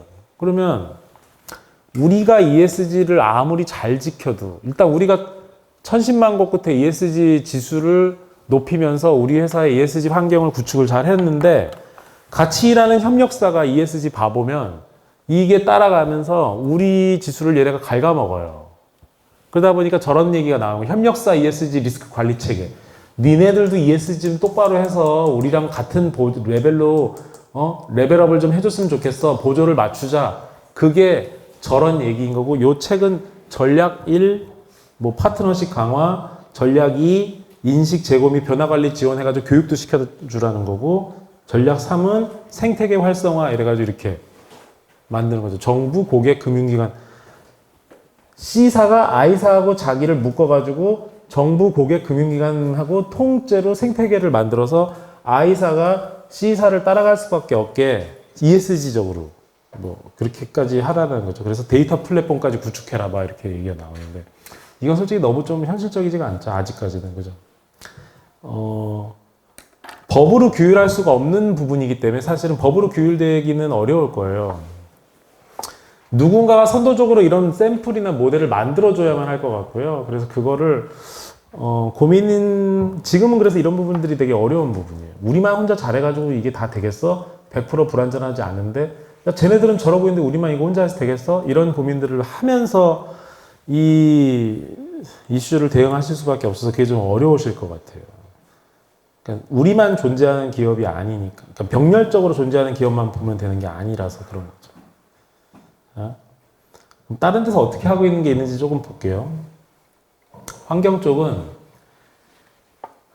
저 회사는 식물성 고기 개발, 유통 판매하는 푸드테크 스타트업으로 출범을 해서 2021년 서울 정상회의에서 식량 농업 분야의 식량 손실과 탄소 배출을 줄이는 기업으로 선정이 되고 렛츠 제로 캠페인을 통해 국내산 농산물 사용으로 탄소 발자국 줄이기, 100% 친환경 포장재 사용하기 이런 걸 추진했대요. 소이미 푸드라는 회사인데 여기는 NH농협은행 선정 ESG 우수 농식품 기업 해서 지역사회 나눔 및 안전한 먹거리 생산을 위한 저 해썹이라고 하죠. 저거 인증 보유. NH로부터 NH 농식품 그린 성장론을 지원받아 ESG 우수 달성 정도에 따라 최대 1.5%의 우대금리를 지원받는다. 실제로 이거는 뭐 실질적이죠? 뭐 이렇게. GS 더 프레시 프로젝트 참여 기업으로 선정이 돼서 우수 중소벤처기업과 협업해서 생산업체 이름을 제품 전면에 표기하는 프로젝트에 발탁이 되고 이를 통한 안정적 매출 신장인데 옆에 보시면 코로나 팬데믹 상황에서도 전년 대비 59%의 매출이 신장됐다. 이 회사는 그게 이제 ESG 때문으로 이렇게 된 거죠. 이거는 이제 사회적 측면인데 동구밭이라는 회사인데 발달장애인을 고용하고 환경과 지속 가능성을 고려한 고체 화장품, 생활용품을 생산하는 사회적 기업이래요. 매출 증가에 따라서 발달장애인을 추가로 고용하는데 임팩트 지표로 월 매출 증가 시 발달장애인을 추가 고용한대요. 매출하고 연계하는 거죠. 그죠? 그래서 21년 기준으로 26명의 발달장애 사원이 근무 중이다. 세영기업이라는 회사는 작업 현장 위험, 리얼 미스 공유 문화가 있어서 회사 그룹 웨어를 통해 작업 현장에서 겪게 되는 위험 상황, 리얼 미스를 공유하고 이에 대한 경험, 노하우 등을 댓글로 소통해서 임직원이 함께 문제 해결 방안을 모색하는 안전보건 문화를 정착. 그다음에 안전학교 과정을 실시한다고 하는데 내용이 16시간의 안전교육을 임직원에게 제공하고 그리고 크레인 후방 카메라 및 고성능 확성기 설치, 전담 간호사 상주 등 현장 임직원 중심의 안전보건 활동 실시인데 저런 게 사실은 이제 법이 요구하는 환경안전 산업안전보건법상 안전조치 이상의 안전보건 활동을 하고 있어서 이제 이 기업이 주목받은 것 같고 옆에 보니까 포스코 협력사로 되어 있네요. 지배구조는 오뚜기가 나오네요. 윤리경영 체계 수립 및 운영은 지속가능 경영 담당 조직인 동반성장팀을 신설해서 하도급 협력사 대상의 공정거래 및 지속가능 경영 업무를 전담. 사내교육 과정으로 전 임직원 대상의 윤리교육 프로그램을 운영했다 했는데 여기서 보시면 자 지속가능 경영 담당 조직인 동반성장팀을 신설해서 하도급 협력사 대상의 공정거래 및 지속가능 경영 업무 전담은 지배구조는 아닌 것 같아요. 뭘까요? 소셜이죠, 그죠? 지속가능 경영 보고서를 통한 정보 공개, 저거는 밑에 뭐가 중요한 거냐면은 이해관계자와 투명하게 공유하고 있다라는 게 많이 지키고 ESG를 지키려면 뭘 해야 돼? 그 아이템을 잘 지키는 것뿐만 아니라 지키고 있는 것과 못 지키고 있는 거를 외부에 공유를 활성화해서 활발하게 하는 것도 중요한 공개를 많이 해야 아까 같은 의결권 자문 서비스 회사들이 그거를 캐치해가지고 그걸 분석해서 정보로 제공하면 투자회사들이 그걸 활용할 거니까 정보가 없는 곳은 투자회사들은 투자를 안 하겠죠, 잘. 그죠? 그게 어떻게 보면 약간 지금 ESG를 드라이빙하고 선도하는 이유나 이쪽에서 이제 뭐 우리나라도 이제 거기 뭐 따라가고 있긴 하지만 바라고 있는 선순환인 것 같아요. 지배구조가 여기는 한국중부발전인데요. 윤리경영을 위한 부서 협업 확대. 그래서 기획전략처 소속 기획조정실에서 윤리경영을 주관하면서 감사실을 비롯한 기타 대내외 협의체 조직과의 협업을 통한 윤리경영 실천. 뭐 밑에 청렴 문화를 이끄는 청렴 코드 임직원 선정. 요거는 뭐 밑에 마저 읽어볼까요? 그냥 덥석 얘기하지 말고. 업무 추진 시 자체 내부 통제 강화, 청렴 시책의 전 선도적 참여와 윤리경영 문화 확산 등의 임무 부여. 뭐 청렴, 윤리 이거를 지금 반부패랑 연결했기 때문에 지배구조에다 카테고리 한 것 같고요. 내용이 지배구조처럼 보이진 않죠. ESG 벤처 투자 표준 지침이라는 것도 있어요. 중소벤처기업부가 만든 거예요, 이거는. 자, 이것도 마찬가지예요. 산업별 주요 ESG 요소 분류. 중소벤처기업부는 이런 걸 왜 만들고 있을까요? 벤처기업 하시는 분들 그래서 이 내용들을 꼭 보셔야 되는 거예요. 저렇게 이 산업 분류해 놓고 레벨로 나눠가, 여기 지금 보면은 레벨 1, 2, and 3 해놨는데 그 레벨 1, 2, 3가 여기 나와 있거든요. 발전 단계 해가지고. 그거를 벤처 투자 표준 지침이라고 해서 중소벤처기업부가 만든 게 있으니까 이거 잘 따라가셔야지 보통 이제 뭐 종전에 그 서식 잘 정리해가지고 실사 잘 받고 서류 잘 제출하면 나오고 그런 투자는 이쪽으로 많이 간다라는 거죠. 표준 지침에 있는 내용이 무슨 내용이냐면은 ESG 펀드를 운영하는 벤처 캐피탈은 ESG 벤처 투자 정책을 수립하고 ESG 투자 심의 기구를 설치 운영해야 한다. 특히 이런 거 보세요. ESG 가치에 반하는 기업을 투자 대상에서 배제하는 부정선별 평가 기준을 도입해서 투자 절차에 적용해야 된다. UNPRI는 UN에서 발표한 책임 투자 원칙이에요. 중용해서 마약, 술, 담배 등의 비가치제의 생산, 유통, 도박, 성윤리 위반 서비스, 탄소 배출 과다 기업은 투자에서 배제시킨다. ESG 투자 검토 기업의 ESG 리스크 분석을 위해 표준 실사 체크리스트를 제공한다.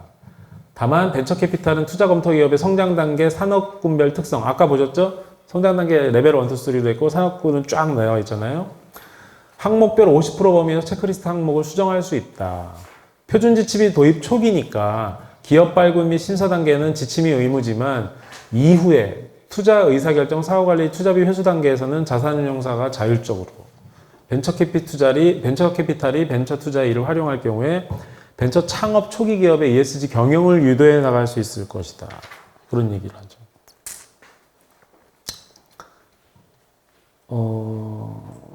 사회에 관한 이야기를 좀 해볼게요. 사회에 관한 얘기는 중첩법을 얘기를 안 할 수가 없어요.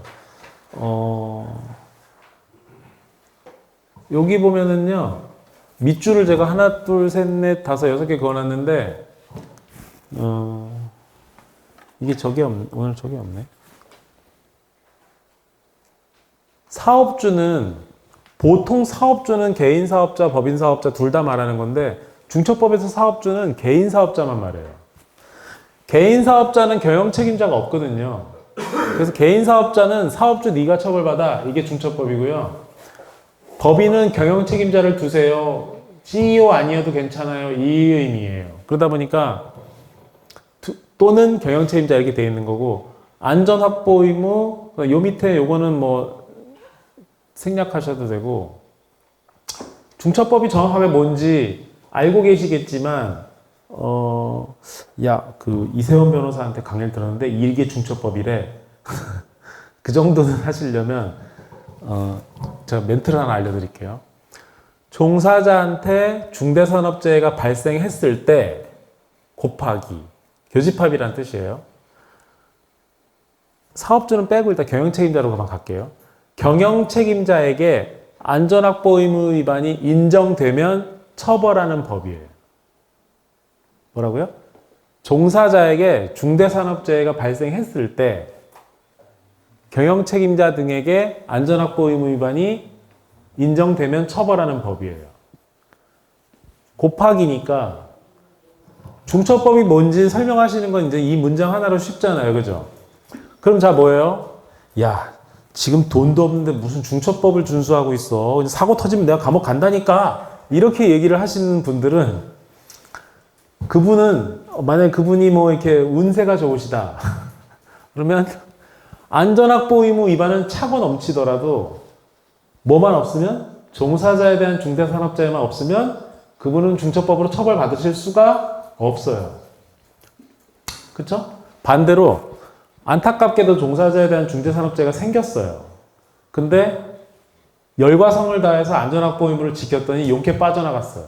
그러면 돌아가시거나 다치신 분이 아무리 많아도 그 회사에서는 처벌받을 사람이 없다. 그래서 아까 제가 뭐라고 했어요? 종사자에 대한 중대산업재해 발생이 곱하기 경영 책임자의 안전확보 의무 인정 이렇게 얘기한 거예요. 하나가 빵이면 빵이잖아요. 그죠? 산업안전보건법이라는 법도 아시죠? 더 잘 아시죠? 산업안전보건법은 그렇지 않아요. 산업안전보건법은 법을 어기면 그 자체로 처벌받고 사람이 다치거나 죽으면 더 세게 처벌받아요. 그래서 달라요. 그리고 오늘 오신 분들이 아까 제가 경영 책임자가 계시냐고 여쭤봤는데 안 계셔서 손을 안 드신 건지 부끄러워서 손을 안 드신 건지 모르겠지만 산안법하고 중처법은 이해관계가 달라요. 실무자분들한테 중처법 강의할 때는 제가 이 법은 여러분들한테 중요한 법이 아닙니다라고 얘기를 해요. 왜냐면은 경영 책임자가 인정받으셔가지고 3, 4년 안에 경영 책임자가 되실 분도 계시겠지만 당장 이분들은 경영 책임자가 아니거든요.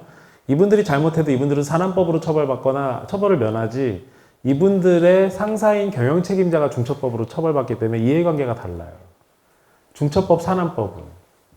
그래서 회사 입장에서는 약간 이런 것처럼 법무부의 역할이 뭔지 더 잘 인식하라고 컴플라이언스가 생겼고 그걸 더 잘 인식하라고 그걸 더 잘 실천하라고 ESG가 생긴 것처럼 산안법 좀 잘 지켜주세요라고 노래 부르려고 중처법이 생긴 거예요.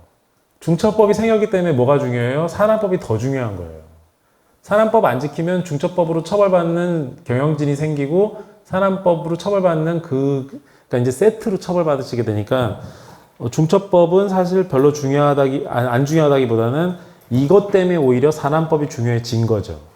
그래서 그 내용만 아시고 사업주는 개인 사업체니까 뭔지 아실 거고 지금 제가 한 문장으로 만들어드린 그 문장에 들어간 4가지 밑줄만 조금 설명드리고 넘어갈게요. 그게 어려워요. 사실. 그 전에 여기 보면 1년 이상의 징역이라고 돼 있어요. 위반하면. 누가 1년 이상의 징역이죠? 경영 책임자잖아요. 예. 산안법에서 제일 높은 형이 7년 이하예요. 그러면 산안법이 높아요? 이 형이 높아요? 산안법이 더 높아요? 이게 더 높아요? 왜 이게 더 높아요? 10년, 20년도 때릴 수 있습니다.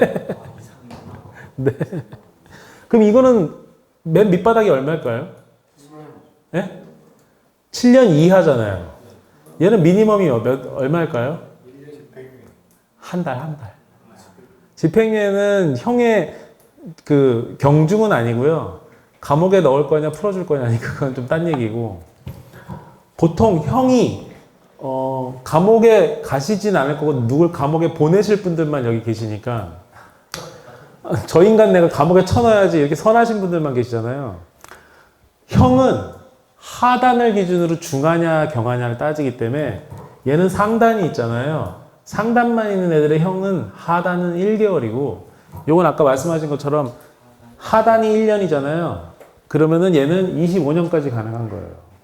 그리고 보통 이제 3년까지는 집행유예가 가능하고 3년이 넘어가면 집행유예가 안 되는데 그래서 보통 법에서 이런 경우가 있어요.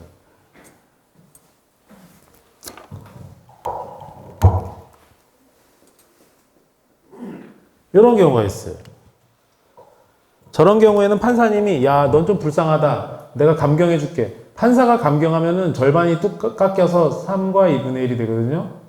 3과 2분의 1이 되는데 판사님이 불쌍하다고 깎아줘도 집행유예를 줄 수 없도록 만든 죄인 거죠. 얘는 3년이 넘어버리죠. 그 집행유예 불가한. 이런 형은 많진 않지만 당하시지 말고 다른 사람을 집어넣을 때만 쓰시면 자, 요거 하나하나 얘기해 볼게요.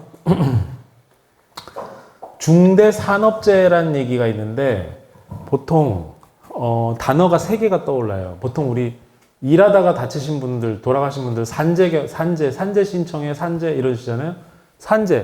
산재는 노무 제공하는 사람이 업무하다가 사망, 부상, 질병에 걸리는 걸 산재라고 그러는데 산재 말고 중처법은 중대산업재해, 산안법은 중대재해라고 그러는데 중처법부터 얘기하면 사망자가 1명 또는 부상자가 2명 또는 질병이 1년에 3명, 3개 중에 하나 또는 여러 개가 중처법상 중대산업재해인 거예요. 산안법은 그럼 뭐냐? 난 이때까지 산안법 신경도 안 쓰고 살아온 착한 사람이야. 산안법은 다 똑같은데 부상자의 치료기간만 달라요. 산안법은 3개월 이상, 중처법은 6개월 이상. 그래서 4개월 이상 부상자가 2명이 생겼으면은 중처법은 안 되고 산안법만 되는 거죠. 6개월 이상 치료가 필요한 부상자가 1명이 있고 1명이 중태에 빠져서 병원으로 후송 중이면 중대산업재해인지 아닌지 되게 판단이 애매하실 수 있는 상황이 되는 거죠. 그분이 그죠? 그런 거. 개념만 잘 구분하시면 될 것 같아요. 근데 주로 이제 저 산재보다는 중처법이 새로 생겼으니까 산안법하고 중처법 2개를 어떻게 구분하고 2개를 어떻게 같이 지킬 거냐라는 그게 더 중요한 숙제니까 그냥 산안법하고 중처법은 똑같다고 생각하시면 될 것 같아요. 산안법에서 말하는 재해랑 중처법에서 말하는 재해는 그냥 그게 그거다 이렇게 생각하시면 되고, 종사자가 맨 밑에 보시면 저희가 너무 길어가지고 중대재해처벌법 계속 치려다 보니까 우리 지금 이게 PPT가 한 80페이지 정도 되는데 손가락이 너무 아파서 그냥 산법, 중법 이렇게 했으니까 저런 법 이름은 원래 없어요. 이거 산안법이에요. 산안법에서 말하는 재해 대상자는 근로자고 그 근로자는 근로기준법상 근로자라서 이거 그대로 써먹으면 되네. C사가 I사한테 외주를 주고 I사가 R사한테 외주를 주고 이렇게 순서대로 외주를 줬다고 쳐보면 얘 기준으로 하면은 재해 대상자는 산안법상 근로자고 그거는 얘의 근로자예요. C의 근로자인데 종사자라고 중처법에서는 재해 대상자를 종사자라고 부르고요. 뭐랬어요? 아까 제가 종사자에게 중대산업재해가 발생하면, 산안법은 근로자에게 중대재해가 발생하면 이렇게 생각하시면 되죠. 아까 그 얘기에 산안법 내용만 집어넣으면 돼요. 그죠? 근로자에게 중대재해가 발생했을 때 다만 거긴 곱하기가 아니에요. 그죠? 오화 개념이죠. 근데 종사자는 3개 중에 하나예요. 1, 2, 3 중에 하나인데 첫 번째는 이건 C사 기준으로 할게요. C사 기준으로 했을 때 C의 근로자가 1번이에요. 근로기준법상 근로자. 그 다음에 2번은 뭐냐면 도급, 용역, 위탁, 뭐 이건 무시하시고 계약의 형식에 관계없이 그 사업을 위하여 대가를 목적으로 노무를 제공하는 자는 얘하고 계약을 맺고 노무를 제공하는 요 회사 말고 여기 소속된 애들.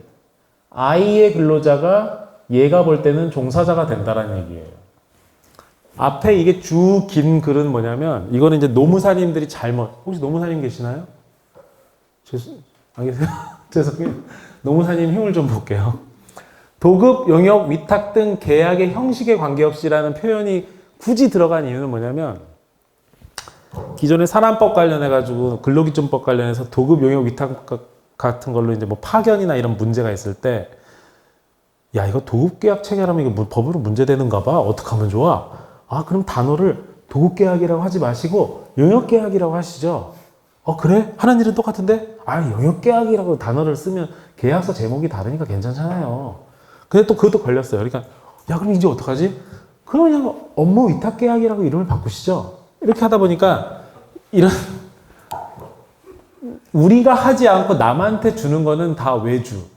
영어로 하면 아웃소싱인데 그거를 도급이라고 부르기도 하고 용역이라고 부르기도 하고 위탁이라고 부르기도 하고 업무 대행이라고 부르기도 하고 한수원 같은 데는 심지어 조그만 공사는 한수원 얘기하면 또 한수원한테 미안한데 저는 제가 고쳐야 된다고 생각하지만 걔는 계속 그렇게 하는 구매계약서를 자꾸 쓰더라고요. 물품 구매계약서를 쓰는데 뭘 구매했냐? 호이스트 크레인 이따만한 거를 구매했는데 그걸 왜 구매계약서 쓰냐? 공사계약서 써야지. 자기네가 생각할 때도 이거는 설치하는 건 공사 맞대요. 근데 너네 왜 이걸 써? 실제로 그리고 그 구매계약서에다가 일반 조건 붙이는 거 보면 다 공사계약서예요. 뭐 어쨌든 용어를 뭐라고 쓰든 그 업무의 내용이 남한테 외주 주는 거면은 I의 근로자도 너의 종사자야가 2번이에요. 그럼 3번은 뭐예요? 여러 차례죠? 뭐겠어요? 평평평평 이거. 얘 기준으로 얘 근로자, 얘 근로자, 얘 근로자, 얘 근로자 이렇게 3단계든 4단계든 5단계일 때 모든 사람의 근로자가 다 너의 종사자다 이거예요. 그럼 이제 C 기준으로 봤을 때 우리는 C 기준으로 본다 치면 C 기준으로 봤을 때는 원터치 이 외주 말고 얘 하청, 재하청 근로자까지도 다 재해를 입지 않도록 관리를 안 했다가는 얘가 처벌받는 거예요. 여기서 다치거나 죽는 사람이 생기면 얘가 처벌받는 거죠. 그 종사자 개념 때문에 사실 중처법이 무서운 거예요, 사실. 사업주는 넘어갈게요. 개인 사업자 얘기니까. 경영 책임자가 중처법에 대해서 한 번이라도 고민을 해보신 분이 있다면 경영 책임자 진짜 어렵고 힘든 개념인 게 법에는 저렇게 노란 하이라이트로 돼 있어요. 사업을 대표하고 사업을 총괄하는 권한과 책임이 있는 사람. 근데 저 사람이 누구야? 제가 법을 공부하지 않았다면 여러분이 이 글을 제가 읽어드렸을 때 어떤 느낌을 가지시는지 이해를 해보려고 애를 썼어요. 사업을 대표하고 사업을 총괄하는 권한과 책임이 있는 사람? 한글로 써있지만 영어구나. 무슨 뜻인지 못 알아듣겠네. 그래서 제가 옆에다가 가령 대표이사는 여기에 속할 수 있겠다. 반드시 대표이사가 저거라는 건 아니에요. 회사마다 달라요. 그래서 획일적인 컨설팅을 받으시면 안 되는 거야. 우리 회사에 와가지고 우리 회사 너네가 들여다보고 우리 회사에서는 누가 여기에 속하는지 찝어주세요라고 하셔야지 그거를 획일적으로 컨설팅을 받으셨다가는 업무도 안 되고 나중에 처벌도 엉뚱한 사람이 받을 거예요. 사고가 혹시 나더라도. 밑엔 또 뭐예요? 그에 준해서 안전보건에 관한 업무만 담당한 업무를 아니라 안전보건에 관한 업무만이라고 읽는 게 더 정확한데 그건 또 누구야? 저거는 프랑스어처럼 들려요. 내가 전혀 더 모르는. 그래서 공장장, 제조센터장, 환경안전팀장 이런 사람들이 아마 속할 가능성이 제일 높아요 라고 이제 보여드리기만 한 거지 반드시 그렇다는 건 아니에요. 그럼 저기 공장장이면 우리 공장장도 큰일 났네? 아닐 수도 있어요. 반드시. 왜냐면 그 회사 우리 회사 조직 다르고 업무 분장 다르고 권한이 다르기 때문에 반드시 저 공장장은 우리 공장장 동급일 수는 없는 거죠. 그죠? 야 저기 우리 회사 경쟁사인데? 아 그래도 아닌 거예요. 그래도 아닌 거죠. 자, 산업안전보건법에서 반드시 두도록 되어 있는 안전보건 관리 책임자라는 게 있어요. 그러면 산업안전보건법에 따라서 안전보건 관리 책임자 뒀는데 중처법 때문에 경영 책임자는 또 따로 둬야 되나요? 경영 책임자는 두어야 하는 것은 아니고요. 경영 책임자로 지목당하는 사람이 처벌을 받는 거기 때문에 경영 책임자가 누가 될 것인가라는 거는 사고가 났을 때 평가의 문제가 돼요. 그래서 요즘에 보면은 작년 1월에 이 법이 생기고 나서 많은 회사에서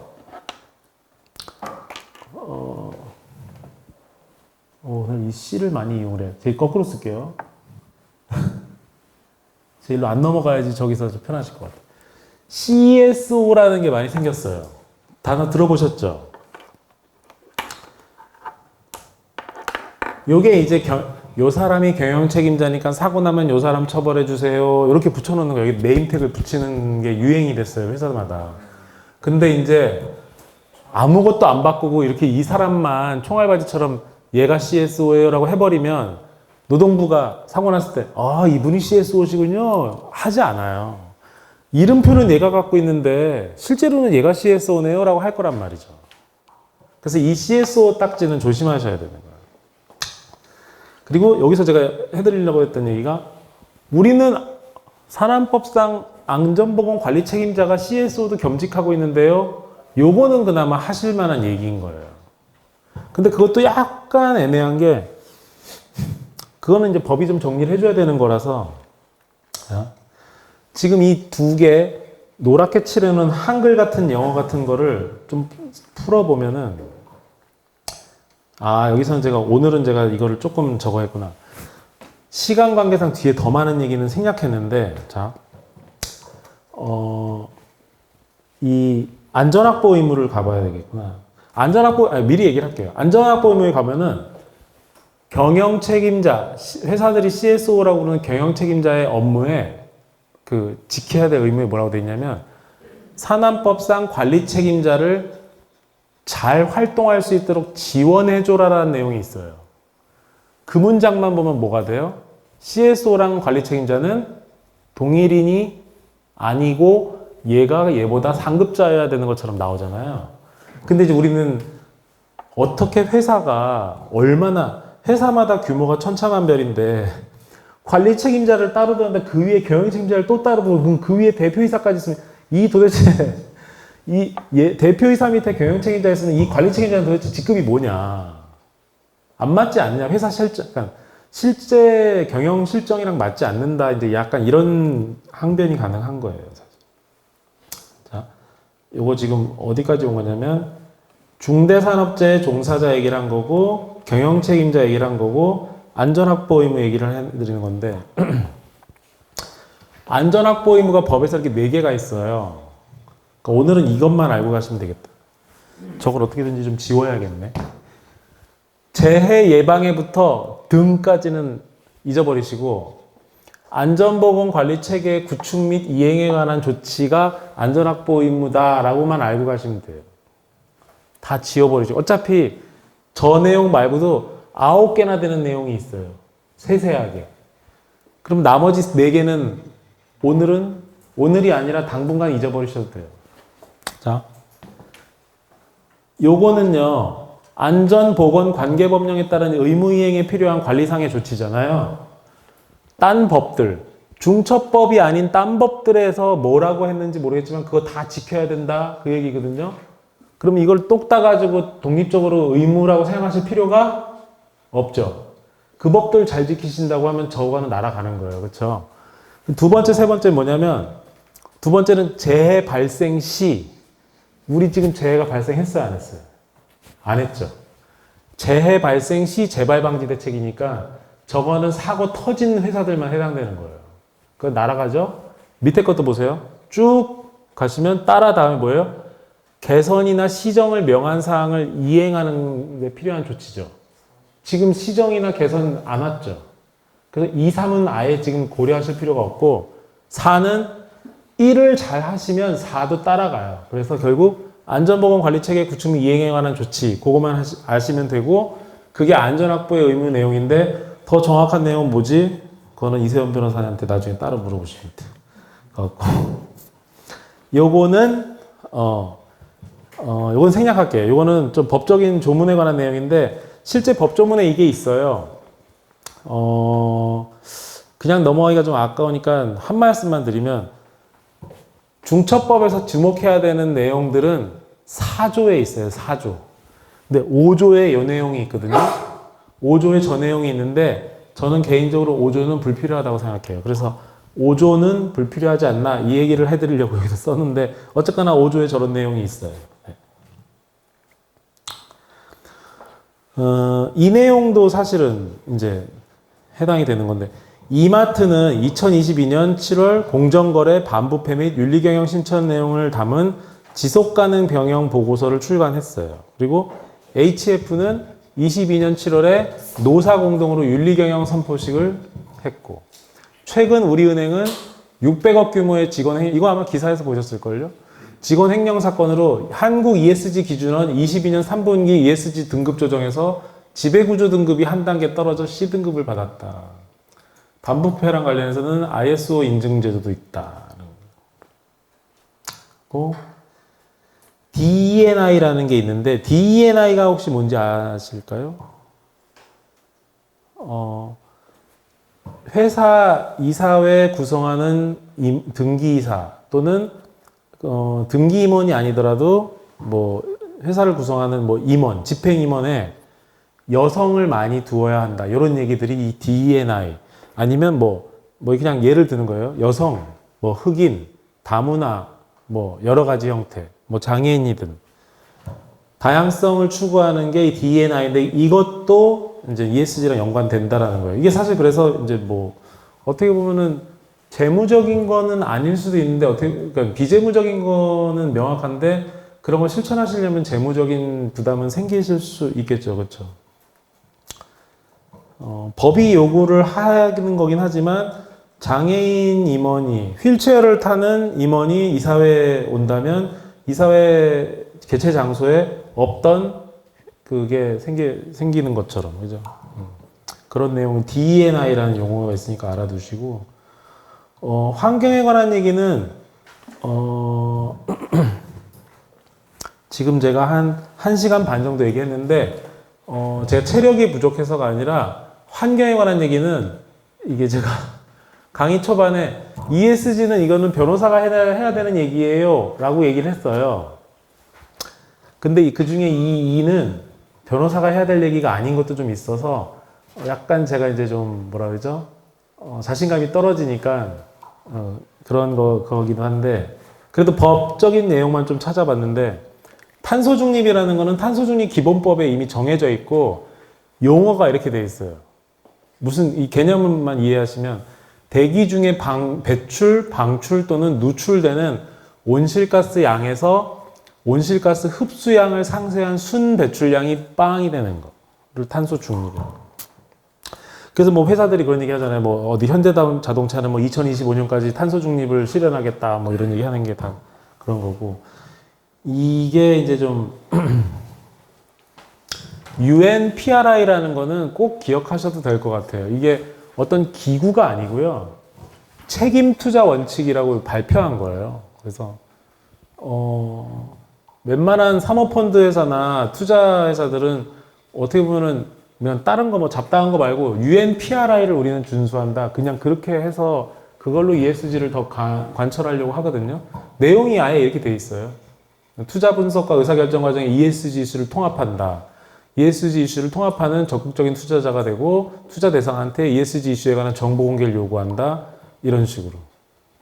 PRI, 그러니까 이 위에 세 개가 PRI 원칙이 되겠죠. 밑에는 준수와 이행을 위해 노력한다. 이게 훨씬 더 중요하고 실제로 그래서 사모펀드에 있는 분들 물어보시면 야, 너 요즘에 너네는 ESG 어떻게 하니? 우린 그거 모르겠고 그냥 우리 PRI, UNPRI만 해. 이렇게 얘기를 할 거예요. 4R이라고 있는데 요거는 대한상공위원회에서 탄소 중립을 위한 산업계 재원 차원에서 정부에 건의한 내용이에요. 이 네 가지 혁신 기술 개발 투자 지원 R&D, R이죠. 그래서 다 R이에요. Renewable Energy, 그다음에 Resource Circulation, 그다음에 요거는 Rebuilding Incentive System. 이게 뭐냐면 크고 작은 기업들도 탄소 중립 실천할 수 있게 정부에서 이거 4R 좀 해주세요라는 거죠. 열심히 할 테니까. 왜냐면 자체적으로 모든 기업들이 이렇게 전면적으로 모든 ESG 이슈를 포섭해서 가져가긴 어렵잖아요. 여기 아까 제가 말씀드린 게 있는데 2025년까지 제네시스 신차를 배터리 및 수소전기차로 바꾼다. 아까 제가 말씀드린 그거죠. 야, 배터리랑 전기 그 자체가 저거야? 이렇게 얘기하는 게 있단 말이에요. 그러면은 현대자동차한테 탄소 중립 인정해줘야 돼? 이런 얘기 하는 거죠. 그게 ESG 지수 올라가는 거 맞아? 이런 얘기 하듯이. 하지만 뭐 저런 얘기 하고, EU는 내연기관 차량 판매를 중지하기 결정하고, 미국이 자국 생산 전기차에만 보조금을 주는 것하고 연계되는 거죠. 현대자동차가 그래서 미국에 공장 지은 것도 그래서 그렇잖아요. 그 이렇게 뉴스로 많이 접하셨겠지만. 그리고 엑선모바일은 저런 얘기를. BMW는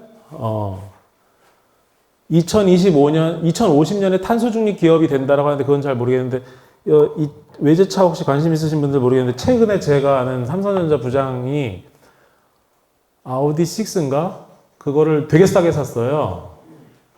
그래서 엄청 싸게 샀길래 어떻게 그렇게 싸게 샀냐? 중고차야, 그냥 신차래요. 왜 그러냐 그랬더니 아우디가 이제 가솔린을 밀어내고 전기차를 하려고 이걸 약간 좀 재고 처리하듯이 그렇게 프로모션을 한다고 하니까 관심 있으신 분들은 참고하셔도 될 것 같고. 요거는 그냥 환경과 관련된 이와 관련된 기준인데 이거는 그냥 알아두시죠. 오늘 설명하기엔 너무 개념이 크고 스코프라는 단어도 아마 저 환경 관련해서 많이 들으실 것 같은 게 단어만 보여드릴게요. 탄소 국경세는 아직 실천이 되는 건 아닌데 탄소 규제가 느슨한 국가에서 수입하는 상품에 세금을 부과하는 제도, 이거는 이제 개도국에서 이제 엄청 반발하게 하는 그런 거죠. 온실가스 배출 규제 격차에 따른 가격차를 보존하려는 취지다. 이거는 저번 대선 때 텔레비에서 대선 주자들끼리 얘기하면서 이 단어가 좀 유명해졌는데 100% Renewable Electricity라고 그래가지고 사용하는 전체 전력을 재생에너지로 대체하겠다고 선언한 영향력 있는 기업의 모임 해서 국내 기업은 총 23개가 참여 중이다 이렇게 쭉 이렇게 있는데 요거를 이렇게 열거하는 순서는 이거는 뭐 여담인데 요 열거하는 순서는 RE100에 참여하겠다라고 손든 회사 순서예요. 근데 이제 네? 뭐 하여튼 그런데 삼성전자 입장에서는 이 순서 나열하는 게 이게 불만이에요. 자기 경쟁사가 다 자기보다 한참 앞에 있어요. 자기가 그리고 최근에 뒤늦게 꽁지로 들어왔죠. 엄청 불만이. 왜 이렇게 하냐? 가나다 순으로 하든지 막 이렇게 그런 거죠. 재생에너지 구매 제도라는 것도 있고. 이런 책을 오늘 이렇게 조금 오신 줄 알았으면 제가 저 책을 사가지고 나눠드릴 걸 그랬네. 우리에게 보통의 용기가 있다면 그런 책, 지금 책 제목을 이상하게 적어놔가지고 책 제목은 지금 3차원으로 그려놨는데 제목이 그렇고요. 탄소 연감 네트워크라는 데서 썼는데 지은이가 세스 고딘이에요. 혹시 누군지 아시나요? 블로그 마케팅이나 소셜 미디어 마케팅이나 이런 온라인 마케팅을 창시한 사람이고 그걸로 해서 돈을 엄청 많이 벌었는데 이 사람이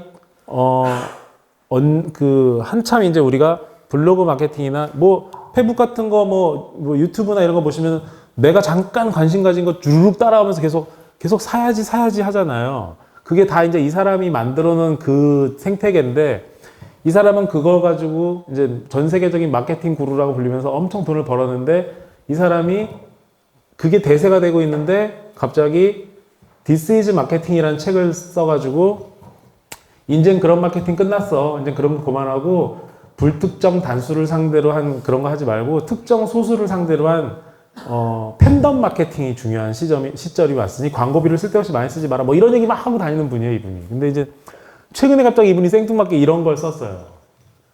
근데 이 사람 결국은 정체가 뭐죠? 마케팅 구루잖아요. 탄소연감 네트워크에서 발간한 책을 이 사람이 이런 제목으로 썼는데 이거 내용 다 보시면은 탄소 배출이 어떻게 영향이 있고 그래서 뭐 환경에 어떤 악영향을 주고 뭐 이런 내용들이 많아요. 근데 뒷장으로 가면 뭐냐면 그래서 어떤 기업들은 문제가 많고 뭐 이렇게 간단 말이에요. 마케팅 전략적 차원에서 쓴 책이에요, 이 사실은.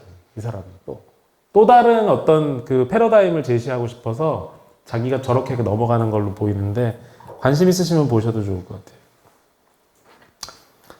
요거는 뭐 궁금하시면 보시죠. 여기 유럽, 미국, 우리나라, 중국 이렇게 돼 있어요. 하고 이제는 우리가 정말 좋아하는 지금까지 왔어요. 네.